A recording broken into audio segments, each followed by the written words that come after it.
tenho certeza que se você está aqui, não é por vontade humana, mas foi Deus que lhe chamou a estar aqui nessa noite. E o texto diz que a fé, queridos, é uma certeza, é uma convicção que eu e que você temos acerca de algo na nossa vida. De algo que esperamos, de uma esperança que nós temos e que não há dúvida sobre isso, porque é uma convicção. E eu falava antes com os irmãos aqui, tivemos uma reunião entre os líderes, e eu dizia para eles, eu não tenho dúvida, e eu creio que Deus ainda continua operando milagres. Eu não tenho dúvida, e eu creio que Deus continua curando pessoas. Eu creio, e eu não tenho dúvida que Deus continua transformando pessoas, aquelas que talvez a sociedade nem gosta mais, aquelas que talvez a sociedade jogaria num canto, considerando um fardo. Deus pode transformar essas pessoas. Se Deus pode, e Deus fez isso em toda a história, e a Bíblia nos mostra isso, será que Ele não pode fazer isso na sua vida? A questão é, você tem fé para isso? Você crê que isso é possível? O problema não é a fé, o problema é a crença. A crença fica batendo contra a fé. Mas eu acho que não. É a crença. Mas eu acho que não dá. A crença já matou a tua fé. A crença derruba tudo aquilo que você ouviu da palavra, pois a palavra diz que a fé vem pelo ouvir e ouvir da pregação. E se você ouve a pregação e você permite que a sua crença, a sua maneira de ver as coisas na sua vida e no mundo, que é cultural, elas podem matar a sua fé. Mas olha o que a fé de alguns disse, vamos continuar vendo o verso 2. Pois pela fé, os antigos, eles obtiveram bom testemunho. Pela fé, nós entendemos então que foi o universo formado pela palavra de Deus, de maneira que o visível veio a existir das coisas que não aparecem. Olha quão precioso é esse texto. Ou seja, o mundo, ele não existe de uma explosão. Você não veio de um macaco. Ou você ainda tem um rabo aí atrás, não? Não, é? Não. Nós não viemos do macaco. Amém? Amém? O mundo não veio de uma explosão, porque até onde eu sei, qualquer explosão destrói, não constrói. Amém? Amém. Então, queridos, tem coisas que aparentemente parecem a solução, mas olhando com um pouco mais de clareza, a gente vê que não tem nexo naquilo que às vezes nos é apresentado.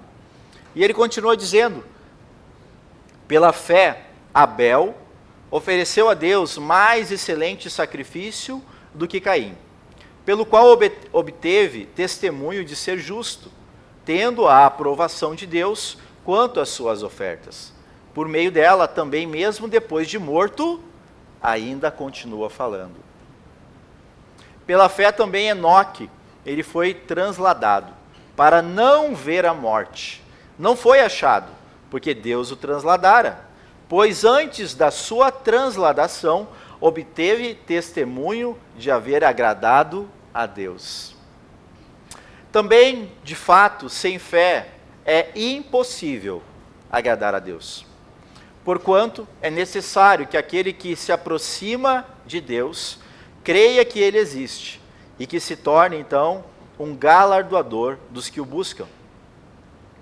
Pela fé, Noé, divinamente, instruído acerca de acontecimentos que ainda não se viam, e sendo temente a Deus, o que ele fez? Ele aparelhou uma arca para a salvação de sua casa, pela qual condenou o mundo e se tornou herdeiro da justiça que vem da fé. É muito interessante a história de Noé. E todos nós sabemos que a história de Noé fala a respeito do dilúvio, sim? Noé e a sua família construíram uma arca, queridos, uma arca gigantesca. e que levaram muitos anos para fazer essa arca. E ele trabalhou incansavelmente para construir essa arca, num lugar que nem rio e mar tinha. E as pessoas olhavam para ele, o que todo dia ele fazia, o que todo dia ele estava fazendo, e diziam, mas é louco! Como pode? Pois é, assim é as pessoas que vivem pela fé. Nós vamos fazer, você vai fazer, eu vou fazer coisas que para algumas pessoas parecem loucura. Nós vamos fazer coisas, nós vamos crer em coisas que para alguns parece insanidade. Mas para quem crê, agrada ao Senhor, é poder de Deus para operar milagres e coisas que parecem impossíveis. Aqui existe muita improbabilidade aqui nesse meio aqui, né?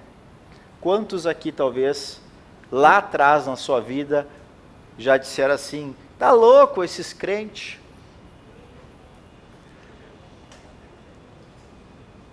Eu quando era mais novo, quando era pequeno mesmo, na rua da minha casa tinha uma igreja, era uma Assembleia de Deus. Que Deus tenha misericórdia da minha vida. Eles botavam umas caixas de som grandona assim, ó, na porta, virada para a rua, para o bairro. E nós morávamos, até hoje a minha mãe mora no mesmo lugar, nessa rua, e era no topo do morro. E lá começava aqueles hinos, aquelas orações que intermináveis, né? E que nós chamávamos-se griteiro. E a gente ia lá e jogava pedra na igreja. Por isso que hoje, até hoje, jogo muita pedra em mim. Como pastor. Amém? Amém. Não amém, né? Pois então, cada um tem a sua história. E Deus, de uma maneira que só Ele sabe, Ele vai chamando cada um de nós para cumprir a vontade dEle acima de tudo e de todos. E Noé, numa circunstância que era improvável, como que esse barco vai flutuar? Como que esse barco vai... Pois é, um dia chegou o dia em que o barco flutuou e foi a salvação. O barco a gente pode até, né, trazer a simbologia que ele era o próprio Jesus, a salvação das nossas vidas, a salvação de Noé e de toda a sua família. A questão é, a gente quer entrar nesse barco? A gente quer flutuar nessas águas? A gente quer caminhar sobre o mar? A gente quer? Ou a gente vai ficar olhando e vai dizendo, tá louco esse negócio aí, né? Não, isso não é bem assim. Pois é, falaram e falaram de Noé, e eles se afogaram nas águas. E a gente às vezes está tão afogado nos nossos problemas, a gente às vezes está tão afogado nas nossas sobrecargas, que a gente parece que não consegue ver um outro caminho, não é verdade, gente? Só que Jesus, ele tem uma coisa na sua palavra, a palavra de Deus diz que se alguém está ansioso por alguma coisa, deve fazer o quê? Ir até o Senhor. Por isso que Jesus fala, vinde a mim. E lá no Mateus 11, 29, ele dá a receita para quem não quer viver somente de alívio. Porque se você tem dor de cabeça, o que você faz? Você corre lá e toma um remédio para aliviar a dor, não é? Mas será que você não está precisando fazer um tratamento? Será que você talvez não está precisando de algo mais forte? Será que você não está precisando, talvez, passar mais tempo cuidando de si mesmo para ser curado de algo? Ele diz, tomai sobre vós o meu jugo, tomai sobre vós algo que eu tenho, e aprendei de mim, porque eu sou manso e sou humilde de coração. E aí ele diz, se vocês fizerem isso, se você se colocar numa posição de andar comigo, aprender comigo, ser uma pessoa mansa e humilde, porque quem anda com Cristo consegue esse patamar, porque é ou não é que às vezes dá vontade de não ser nada manso? Hã? Dá vontade. Dá vontade. Tem horas que a gente perde a humildade assim, ó. Pá! É fácil.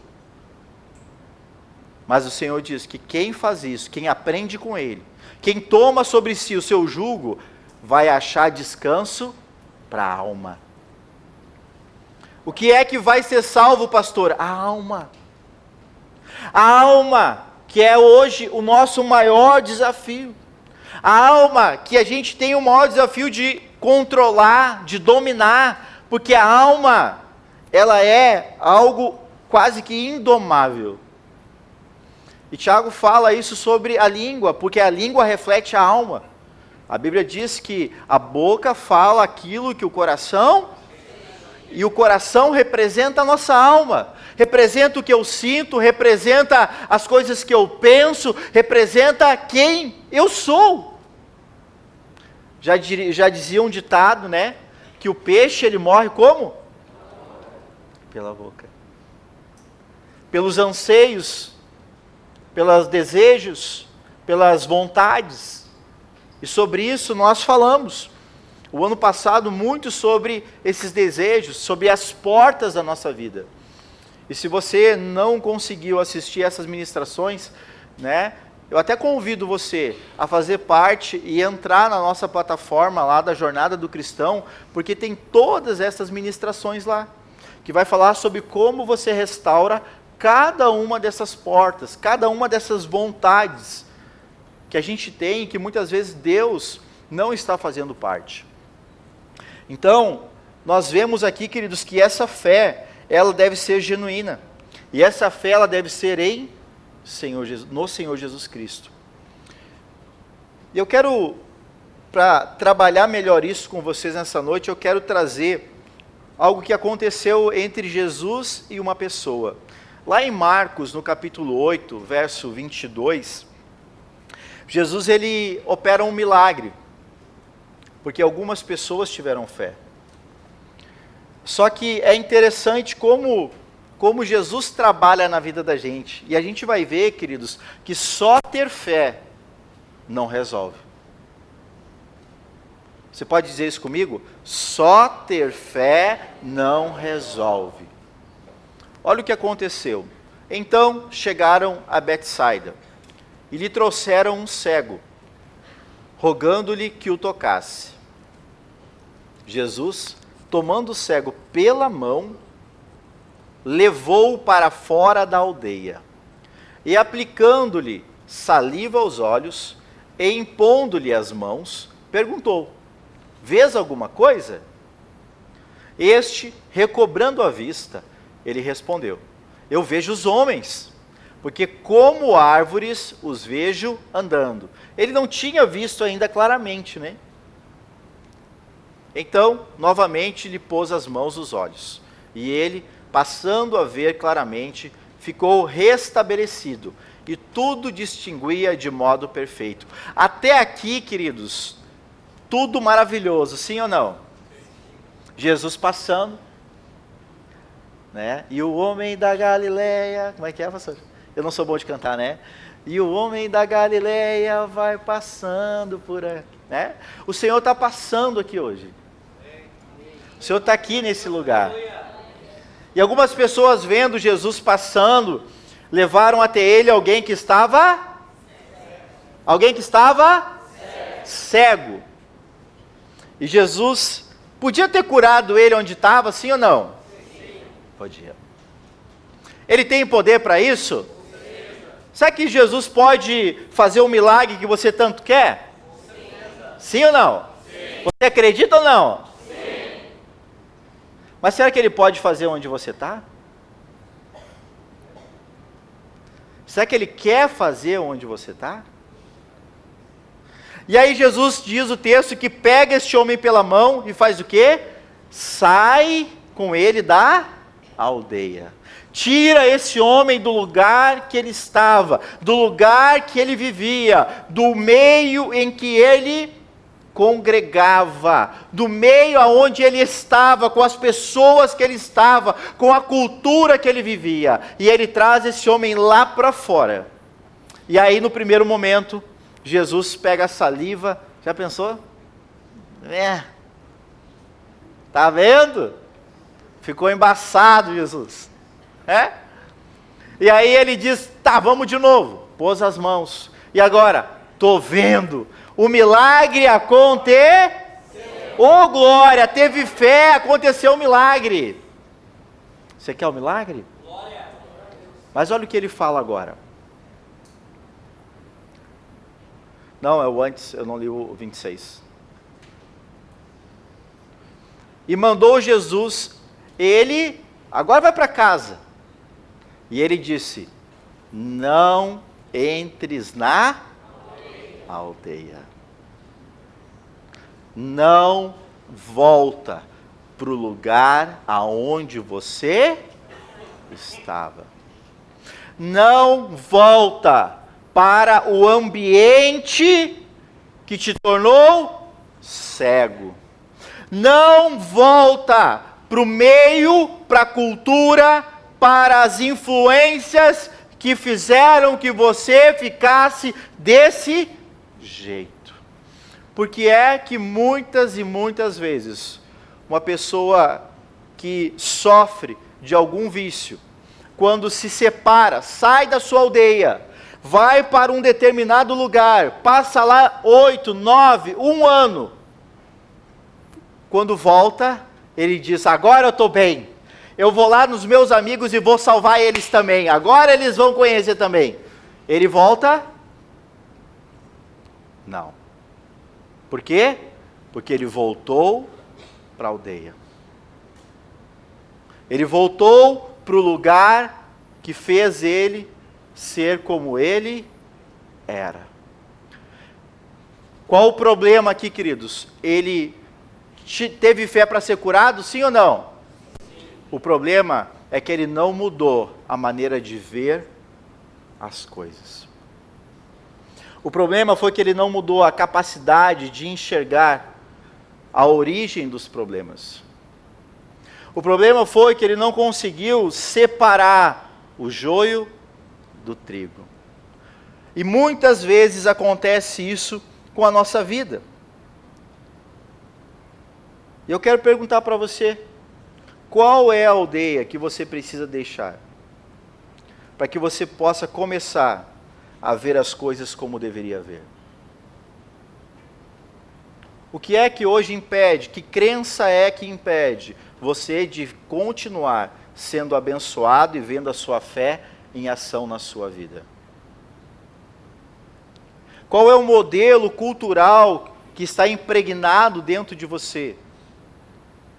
Que faz com que você até venha no culto, você se comprometa em buscar o Senhor, em servir a Deus, de orar, de ler a Bíblia, até mesmo jejuar, mas que quando se depara com aquela cultura, com aquele modelo de ver as coisas, você volta para trás, você regride, você vai retrocedendo. O Senhor diz na sua palavra que nós não devemos botar a mão no arado e largar dele. O Senhor diz que nós não devemos abandonar as coisas. E muitas vezes a gente vai e começa com muita fé, com muita alegria, com muita vontade de fazer as coisas, de poder até mesmo ajudar. Só que entenda algo, e isso eu passei por isso também. E quando eu entendi, eu disse, não adianta eu me meter num lugar em que, em vez de eu trazer as pessoas para o meu lado, eles vão me puxar de volta. Nós temos que ter cuidado para que a gente não seja ludibriado pelas paixões, pelos desejos do nosso coração. Eu sei que muitos aqui, às vezes até ficam sobrecarregados com a questão familiar, Nossa, pastor, como eu queria que o meu familiar fosse salvo. Eu oro, eu convido, eu falo para ele, mas parece que sempre dá confusão, dá briga, dá isso. Eu vivi isso na minha casa. Eu vivi isso dentro da minha casa. E Deus me fez passar por essa experiência, talvez até para compartilhar com outras pessoas. Porque a gente, quando conhece Cristo no início, a gente fica muito empolgado, né? Porque a gente quer essa mesma alegria, esse mesmo amor para todo mundo. A gente quer ver essas pessoas também flutuando, tirando aquele peso, aquela culpa, aquela coisa ruim das nossas costas. A gente quer ver as pessoas também provando disso. E a gente vai e leva, com essa nova visão, com essa fé agora que parece que realmente vai transportar montes e vai. Só que a fé, ela precisa ser acompanhada de sabedoria. E tem pessoas, queridos, que, porque ainda não entenderam, você, ao invés de aproximar, você afasta. E isso aconteceu dentro da minha casa. Quando eu queria muito que a minha mãe, o meu irmão, a minha irmã e todo mundo fosse salvo. Eu sentava à mesa ao meio-dia para almoçar, e aí o que eu queria? Falar de Jesus. Eu queria, vamos para a igreja. Vamos que o Senhor vai fazer. E aí isso aqui que acontecia? Eles levantavam da mesa brabo, indignado comigo. E ninguém me ouvia. Eles só brigavam. E eu acabava brigando. Até que o tempo foi passando, e por conta de vários desses conflitos, eu decidi, quer saber, não falo mais nada. Quer saber, eu só vou orar agora. E eu declarava para Deus o seguinte: Senhor, eu e a minha casa serviremos ao Senhor. Eu e a minha casa serviremos ao Senhor. E eu orava, eu clamava a Deus para a salvação da minha família. E Deus, do seu jeito, com os seus planos, da sua maneira, Deus foi alcançando a vida de cada um. Deus foi alcançando a maneira que cada um tinha a sua necessidade e foi abrindo o seu coração. Deus foi trabalhando a maneira dele. Entenda, nós somos filhos, Deus é pai. O filho nunca vai mandar no pai. Porque Deus está no alto e nós estamos aqui embaixo. Ele vê o que nós não vemos. A Bíblia diz que os planos de Deus são mais altos do que os nossos. São mais altos do que os nossos. Ele sabe o que precisa e quando precisa, para cada um de nós. Quem é pai e mãe aqui sabe muito bem, né? Quando um filho chega, já chega meio torcido, caminhando meio torto, já sabe que tem coisa ali. Já sabe quando um está doente, já sabe quando o outro está com sono, já sabe quando deu problema com um ou com o outro, já sabe. Por que sabe?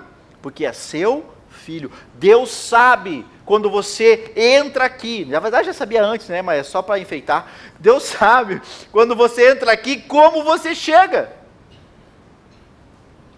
E por que você chega? Se você vem para buscar, se você vem porque tem um compromisso, se você vem porque você é uma responsabilidade, porque você tem uma responsabilidade, Deus sabe o motivo pelo qual cada um de nós está aqui hoje. Porque a palavra do Senhor diz que Ele sonda e Ele esquadrinha o nosso coração e a nossa mente. Eu gosto muito quando o salmista fala que a gente pode se esconder no mais fundo, profundo abismo. E lá Ele... Quantas vezes a gente quer se esconder, né? Quantas vezes a gente quer fugir, se esconder, botar uma máscara para que ninguém nos reconheça? Quantas vezes eu e você já fizemos isso? Falei antes para os líderes aqui. Há pessoas aqui no nosso meio que hoje, e tem chamado até para pastoreio, e estão fazendo o quê? Se escondendo. Tem graça, tem unção, e fazem o quê? Se escondem. mas o Senhor, Ele te encontra no teu mais profundo abismo. Ele sabe quem você é, Ele sabe o selo que colocou sobre a tua vida, Ele sabe da tua capacidade, Deus sabe. Mas eu também sei, e agora pela experiência com Deus, que todos que se esconderam, todos que fugiram, alguns até foram parar dentro da barriga do peixe. Aonde você quer parar? Jonas achou que ia parar lá em Tarsis. Peguei aqui um Uber de navio. Vou para Tarsis, não vou para Nínive. Pois é, no meio do caminho Deus interrompeu a viagem dele. Tu não vai para onde tu acha que tu vai. Tu vai para onde eu quero que tu vá. Só que você pode ir de dois caminhos, né? Pela sua fé e espontânea vontade, ou pode pela pressão, pela dor, pela enfermidade, pela perda de alguma coisa. O que você prefere? Perder algo a obedecer a Deus, como muitos fizeram lá no tempo de Noé, perderam a própria vida porque não deram ouvidos e não quiseram entrar no barco? Por quê?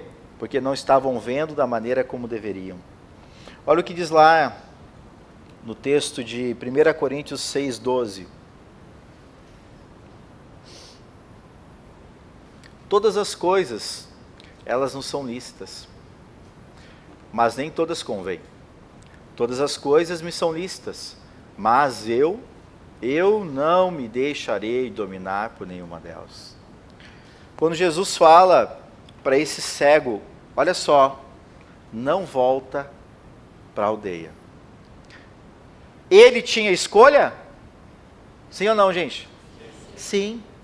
Ele podia escolher ficar onde estava, ir para a casa dele e obedecer a Jesus. Mas ele podia voltar para a aldeia e dizer assim: olha, eu fui curado. Pois é. Aí começa a vir as perguntas: como? Quem? Não pode? Onde? Não acredito. Mas tu? Por que não o outro? É ou não é assim? Para onde nós temos que ir? Para onde você tem que ir? Para onde? Qual o caminho? Porque tem coisas que para nós parecem certas, lícitas, mas convém isso na nossa vida? Convém que isso aconteça? Convém? Por isso que o texto diz: eu não vou me deixar dominar. Não deixe, querido, que as suas emoções, que as crenças que você tem, que as culturas da sua família prendam você a coisas que você não deve fazer.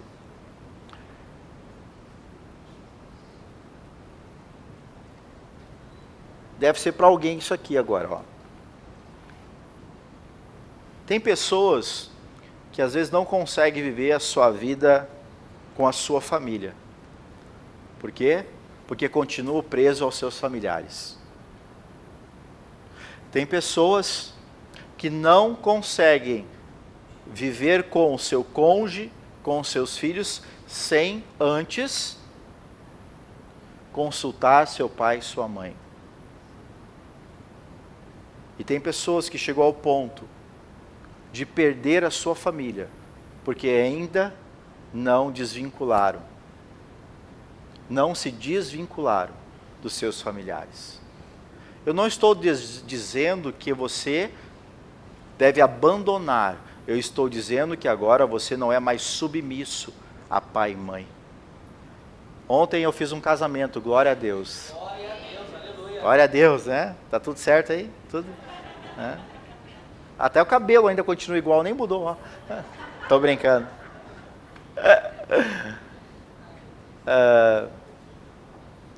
E como é bom, queridos, a gente ver as pessoas cumprindo a palavra de Deus. Como é bom a gente ver isso. E o casamento é uma delas. E ontem eu vi que tem muita gente para casar. Porque que deu de gente pegando aquela cordinha ontem lá para ganhar um buquê, eu fiquei apavorado, né? E o casamento é também uma ordenança do Senhor. Mas a palavra do Senhor diz lá: deixará o homem e a mulher pai e mãe. Mães, não fiquem tristes. Pais, não fiquem tristes, tá?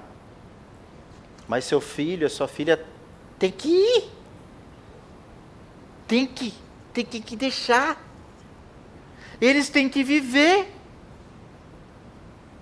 Já deu tempo. Foi. Amém? Não se meta na vida deles.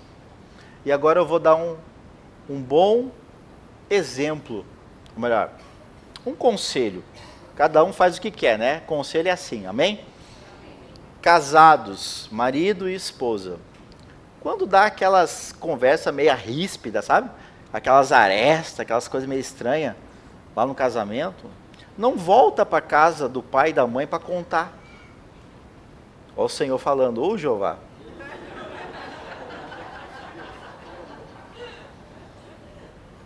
Amém? Amém? Sabe por quê? Quer saber sim ou não? Sim. A sogra e o sogro vão ficar com ódio do cônjuge, que não vai nem poder olhar mais para a cara. Não vai querer ir lá no domingo para almoçar. Isso é sabedoria. Tu tem as tuas tretas em casa, resolva. Tu casou para isso.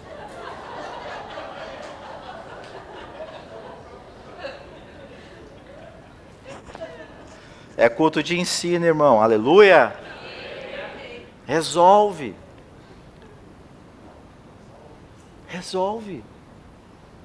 E como é que resolve os problemas mesmo? Deixa eu ver se vocês aprenderam. Como é que resolve? Ô, glória! Agora eu digo glória. Até que enfim os irmãos aprendem, né? Conversando. É brigando? Diga não. É discutindo? Diga não. É jogando a toalha molhada nele? Diga. Não. Ninguém me contou nada. Amém? Não joga nada, tá? Vai quebrar, depois vai ter que comprar de novo. Amém? É, Deus é bom, né? Mateus 6, 22 e 23.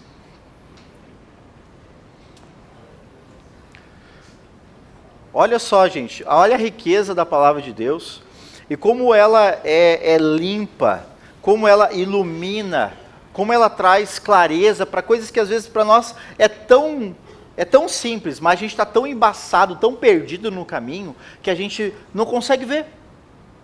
Por isso a importância de nós buscarmos a Deus, nós lemos a palavra, nós temos comunhão, nós congregarmos. Olha o que o Senhor diz: são os olhos a lâmpada do corpo. Se os teus olhos forem bons, todo o teu corpo será luminoso. Quer ver uma coisa, queridos? Teve um momento em que Jesus falou assim: se o teu olho te faz pecar, faz o que com o olho? Arranca. Por quê? Porque o olho é a lâmpada do corpo. Se o teu olho está contaminado, ele diz: arranca. Não é, pelo amor de Deus, ninguém vai amanhã no médico arrancar o olho, tá? Não, ele está dizendo: elimina o que está fazendo a tua vida, o que está na tua vida fazendo te separar de Deus. São os olhos a lâmpada do corpo.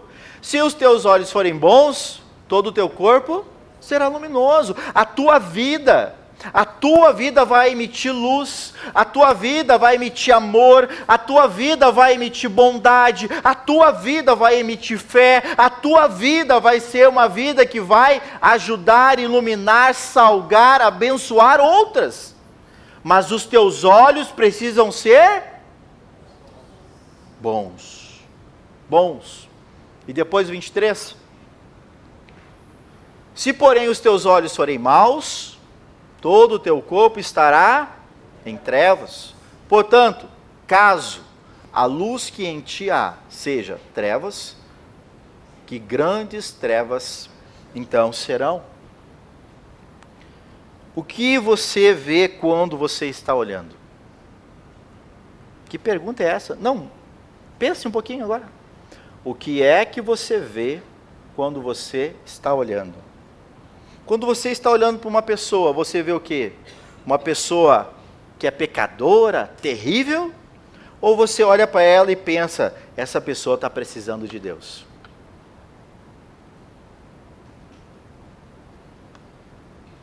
Os olhos bons e os olhos maus.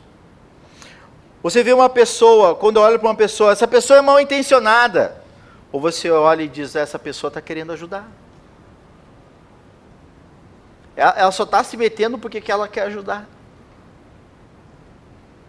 E aí, queridos, existe um grande conflito, às vezes, entre pessoas, por uma questão de perfil de pessoas.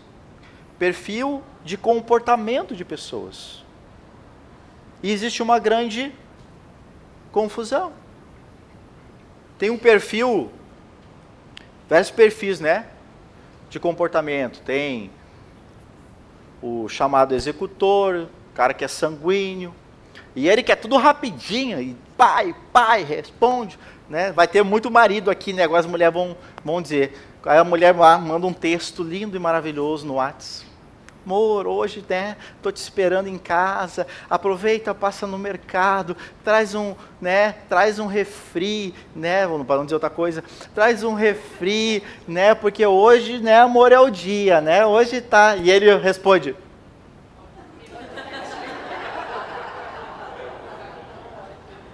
e ela, que eu odio, né, vai dar bom de certo? Já murchou tudo, né? Perfil. E quando a gente tem essa dificuldade de entender o outro, a forma que o outro pensa, a forma que o outro é, vai dar, choque. Vai dar choque. Porque, nossa, que grosso. Né? E aí começam os bichos a aparecer, né? Começa os bichos a aparecer, né? Eu não vou nesse nível, glória a Deus, né? Mas dá um monte de, né? Vira uma fazenda. Amém? Misericórdia, né? Então deixa eu voltar aqui, né? Aleluia, glória a Deus. Deixa eu ver as horas. Então, a pessoa olha, mas é um problema. E o outro diz, mas olha que oportunidade. O outro está vendo um problemão, o outro assim, nossa, se eu pegar isso aqui, se fosse comigo, eu fazia esse negócio aqui, né? Como é que vê? Como é que vê? Aí alguém aparece para você, está no trabalho, e a pessoa vem assim, né, por cortesia, fulano, como é que tu tá? Não estou bem. Rapaz... E tu, né? Aí, né, tem que continuar o papo, assim, mas o que houve, né? Louco para fugir daí já. O que houve? Rapaz, tu não sabe. Eu e a patroa brigamos e... me mandou para fora de casa, agora... porque não sei o quê, porque não sei aonde. E tu, pois é, brabo, né? Tô indo. Tá indo aonde? Tu não queria saber? Esse é o que vê o problema, né? Vou fugir desse negócio. O crente faz o quê? Rapaz, não. Vamos dar um jeito de resolver isso aí. Irmão, o que aconteceu? Chega mais. Busca entender. Para ouvir. Não, vamos orar. Vamos lá na igreja. Deus é Deus do casamento, Ele pode consertar a tua vida, Deus pode restaurar. Quem faz isso? Quem faz isso?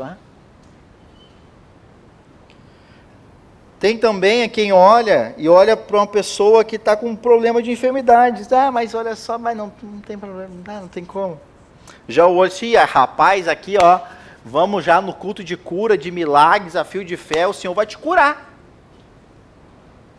Vê oportunidade para um milagre. Como é que você vê? Como é que você vê a vida? Como é que você está olhando? Se os teus olhos forem bons, o teu corpo vai ser luminoso. E a luz dissipa as trevas, amado. Por isso que eu falei antes, que não adianta só ter fé. Fé para ter o carro, fé para aumentar o salário, fé para ser egoísta e olhar somente para si. Não. A fé que o Senhor nos chama é para salvação, é para restauração, é para coisas, milagres, é para coisas impossíveis acontecer. E eu quero compartilhar com vocês algo aqui, nos últimos minutos que me restam, que me tocou muito meu coração no dia de hoje. Eu estava lendo um livro chamado Liderança Corajosa. E eu separei 2 trechos aqui, compartilhei isso com os irmãos antes, e tocou muito meu coração. E eu oro para que o Senhor toque o seu. Eu oro para que o Senhor constrange o teu coração nessa hora. Eu oro para que o Senhor abra os teus olhos, e que também você possa ter esses bons olhos para se tornar uma luz nesse mundo, queridos. Esse livro, na página 14, vai falar o seguinte, mas antes de ler essa parte, eu quero só introduzir a respeito do que se trata. Esse livro fala sobre liderança. E um pastor, ele conta que no dia em que, ou no 11 de setembro lá, quando caíram as Torres Gêmeas, ele foi convidado pelas autoridades da região a visitar o local. Eles estavam ali, então, tirando os escombros daqueles 2 edifícios que caíram, máquinas ali e muita gente trabalhando. E ele foi lá, foi convidado a ir lá para ver. E ele, obviamente, né, ele se depara com uma situação de horror. E aqui esse trecho, quando ele fala sobre isso, mexeu demais comigo. E eu quero compartilhar. E eu falo isso para que vocês entendam sobre o que ele está falando. Então eu vou ler essa parte do livro Liderança Corajosa, na página 14, que diz assim: quando vi a dedicação das equipes de resgate, com muitos deles ainda cavando após 10 dias, disse mais uma vez, não pode ser.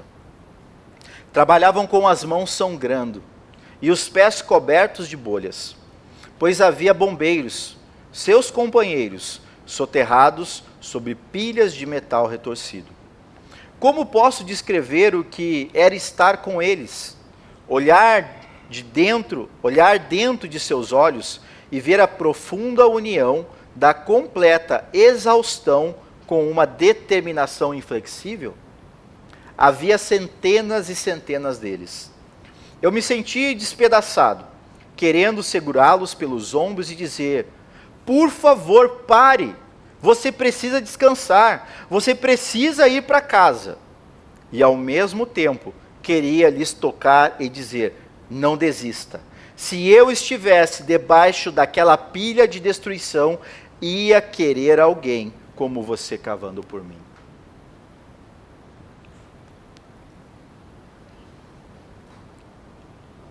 Queridos, você queria ouvir o quê? Se estivesse debaixo daqueles escombros. Dá uma descansada. Vai para casa. Tu está cansado, olha quanto tu já fez. Ou você queria, não, eu não desisto. Olha, tem gente aqui embaixo que está precisando de mim. E quando eu li isso hoje, eu fui muito constrangido por Deus, me lembrando de pessoas que não desistiram quando eu estava debaixo dos escombros, quando eu estava precisando, quando eu estava perdido, quando eu precisava de um ombro amigo. E hoje, queridos, a palavra do Senhor se cumpre mais uma vez. Por se multiplicar a iniquidade, o amor de muitos se esfriou. É tão bom a gente poder congregar. É tão bom poder estar aqui, ouvindo louvores, adorando a Deus. Mas o quanto nós estamos sendo luz nesse mundo. O quanto nós estamos cavando para tirar pessoas do lamaçal do pecado, da perdição. Pessoas que talvez são parceiros, amigonas, mas estão lá, perdidas no mundo. E nós permitindo, vou para casa, eu estou cansado. Olha as minhas mãos, ó. Olha os meus pés. Você vai aceitar isso? Você vai ficar confortável com isso? Você vai permitir isso? E na página 15, o autor ele diz assim: estranhamente, porém, enquanto as cinzas ardiam ao redor e eu era esmagado pela tristeza, mesmo assim, uma profunda esperança surgia em meu coração. Uma esperança surgia no coração. Cortando através de atormentados, não pode ser, que ecoavam em minha mente, vinham as palavras que havia repetido mais de 10.000 vezes anteriormente. Mas agora elas cortavam com o lampejo da urgência, que era: a igreja local é a esperança do mundo. A igreja local é a esperança do mundo. E eu podia ver isso bem claramente. Eu pergunto para você, se você é membro do corpo de Cristo, você é a igreja, você é ou não é essa esperança que o mundo precisa, hein? Você é ou não é essa luz que vai iluminar a vida de pessoas que estão perdidas, que estão lá debaixo soterradas? Ou nós vamos ficar com os nossos olhos olhando só coisas negativas? Ou a gente vai ficar voltando para dentro da aldeia? Eu saio, recebo um milagre e volto para a aldeia. Ah, precisei de mais alguma coisa. Ah, eu sei que lá Jesus pode me aliviar. Eu saio da aldeia e Jesus me alivia mais uma vez. Não volta mais. Não, mas lá é legal. Eu volto de novo. Quanto tempo a gente vai ficar brincando de ser igreja, de ser cristão? O Senhor, nessa noite, queridos, eu convido você a nós nos arrependermos, a nós olharmos para dentro, para nós olharmos o que está dentro de nós. Olha o que diz lá em 1 Coríntios 13:13. E a palavra do Senhor é tão linda que ela realmente ilumina os nossos caminhos, queridos. 13:13.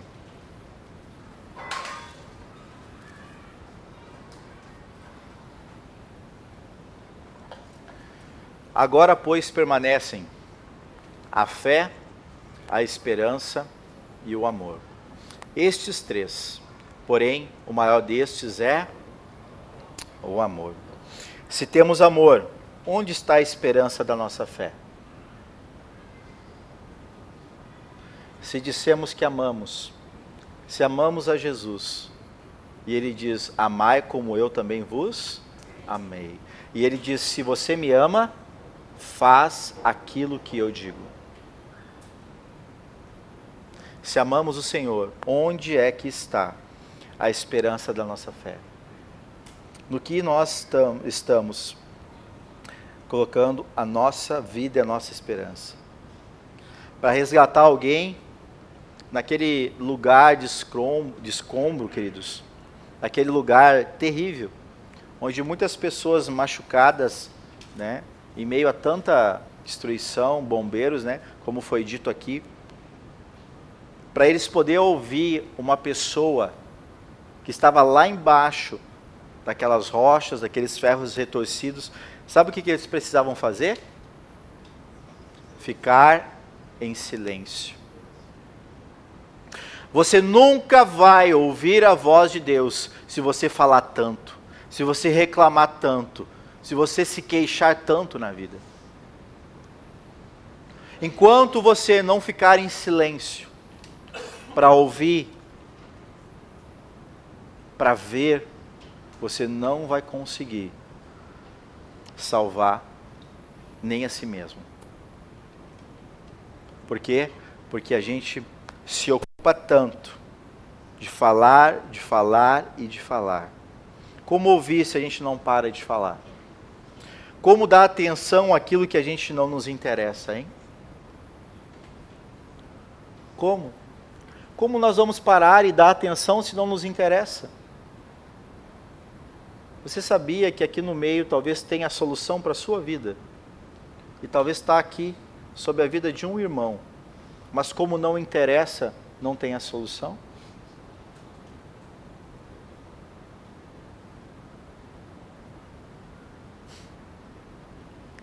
Aonde está o verdadeiro valor das coisas?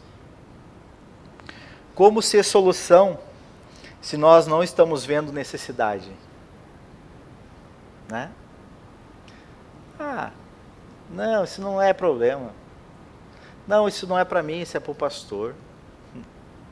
Como que eu vou ser solução? E quando eu sou solução, eu sou abençoado, se eu não consigo ver necessidades? Se eu terceirizo? Se eu repasso? E eu não sou a luz que o Senhor nos chama para ser. E eu finalizo essa mensagem de hoje com a palavra de 2 Coríntios, capítulo 5, versos 18 e 19. O louvor pode passar já, queridos? E Deus aqui, Ele nos entrega a nossa grande missão. Ele diz, ora, tudo provém de Deus. Tudo vem de Deus, que nos reconciliou consigo mesmo por meio de Cristo e nos deu o ministério da reconciliação. E o 19, a saber que Deus estava em Cristo, reconciliando consigo o mundo, e Ele não imputando aos homens as suas transgressões, e nos confiou então a palavra da reconciliação.